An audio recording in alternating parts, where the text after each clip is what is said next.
and I'm basically done with the show. One last thing I want to mention, just because we have to fucking mention it, is that Tiffany Stratton finally cashed in.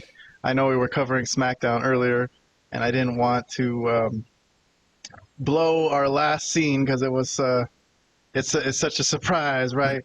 But okay, fuck. I guess I'll show some pictures just real quick, just because this was such a monumentous occasion. And Tiffany Stratton, by the way, who was on our list of worst angles of the year last week with her Money in the Bank cash-in. So finally, I guess they were listening to us and our frustrations about how we were so freaking tired of this.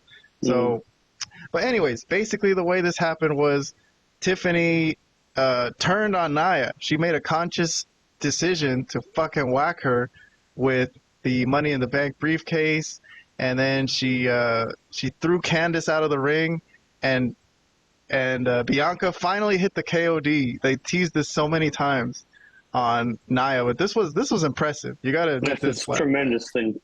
Yes. Yes. How the fuck I would not deny it. How did they do that? I don't understand that.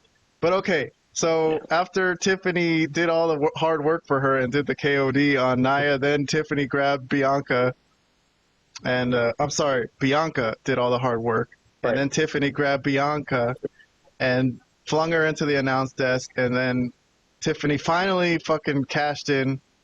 And this was my problem with this, by the way. This is why I gave this segment a thumbs down, because doesn't the champion have to at least get to their feet before you ring the bell? Nia was out cold. No, come on. That happens all the time. No, they don't. They got to stand up. Watch the old cash-ins. Anyways, Nia never even stood up. Tiffany hit the moonsault, and there you go. Tiffany's the champion, and our torture is fucking over. Thank God. So there you go.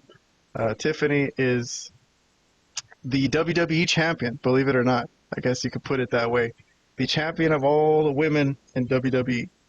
So there you go. Any comments? I think you guys gave this thumbs ups on the review thing, and I gave it a thumbs down because I think the champion deserves a chance to stand up before you ring the bell. I'm gonna be a stickler for this. I don't care about that. What I did like, yeah, I guess who cares? Stand up or not stand up? That's I mean, it doesn't really matter in the grand scheme of things. What does matter is that this was finally a good Tiffany moment with the briefcase. I thought it was cool how she did it, or how they did it, I should say. I kind of enjoyed that. I mean, now, does that excuse the last, what was it, like, hundreds of times, 6 months that she's had it, and it's just been terrible storytelling and booking of her, and this whole thing with Nia, and what's the other girl that's with Nia now? Oh. Candice. Yeah, Candice. Candice really failed Nia, by the way. That was fucking terrible. But yeah, I mean, who cares about Candice? Anyways, that's not again.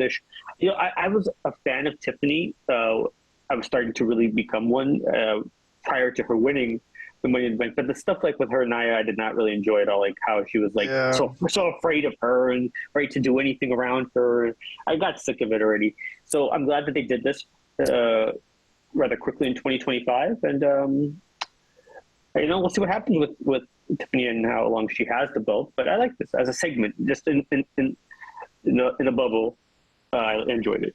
That's it. Well, before I let Robert comment, the final comment of our show today, I will mention that I just have a very, very harsh criticism, a harsh critique of the Money in the Bank and the way it was used this time. And mostly because every time it wasn't going to get cashed in, we knew, obviously, like she would be all hesitant, like, oh, I'm not going to do it. Can I do it? Should I do it? So when that happens, we know it's not going to happen. So it's just a fucking waste of our time. When it does happen, usually it's easy to tell because they just end it real quick. Oh, that reminds me. Okay, the only thing I didn't like is when she first came out, she like gave us like a fake out and she tossed the referee. Yeah. like what the fuck? If you were gonna end up well, because she was gonna cash in on Nia, but then she saw Nia get up, so she fucking hit the referee instead. It was like, okay, that part I didn't like. That was dumb because what if the referee never woke back up? I guess they could always send out another one, but still, Well, that was the that was referee, not that when good. she actually was going to cash in, the referee was holding his neck from when she just Right. hit him a second ago. So, okay. Robert, you're the last comment of the night. Tiffany Stratton, the new WWE Women's Champion. What do you think? So I gave it a thumbs up mostly out of relief Yeah, I that this feel is you. I feel done and over with.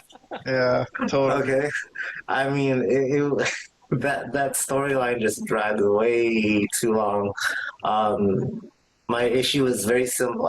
One of my top five worst angles of the year that I mentioned was the whole Otis thing, how he was hesitant to stand up to Chad Gable. This is kind of similar to that.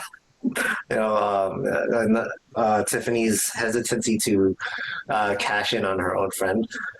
So yeah, I didn't like it. So the thumbs up was more of like, oh, this is finally done. We don't have to deal with that dumb angle anymore. But I don't know. I feel like she'll be her personality type. I think she would make a good heel champion. For sure. We'll see. Yeah, it'll be definitely more interesting than what we've had so far. I don't know what to expect, but I guess we'll have to stay tuned to the shows for that.